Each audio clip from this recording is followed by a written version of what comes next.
para po makapag-apply ng search warrant, ito pong 12 sasakyan na atin pong na-identify, ito lang po yung nilalaman ng ating preliminary investigation na hindi po natin nakita sa sistema ng DOC. Ang sinasabi ni Senator Estrada po, Attorney Jingoy Estrada, nasa 4 na po yung luxury vehicles po ng mga Diskaya.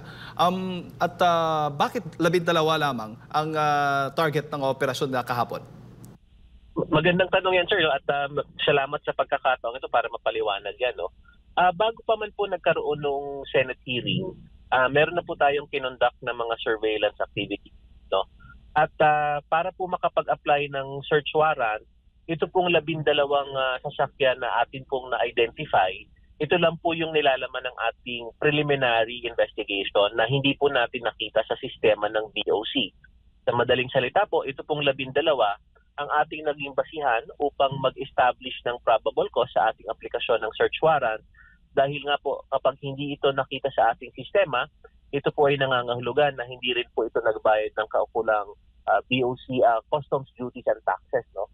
So ang impression po dito is that the item is smuggled or unlawfully imported. So dito po nagkaroon ng establishment ng ating probable cause pero hindi po nangangahulugan na 12 lamang po yung ating magiging saklaw ng investigasyon. No? Ito lamang po yung ating naging basihan upang makapag-apply na po ng search warrant.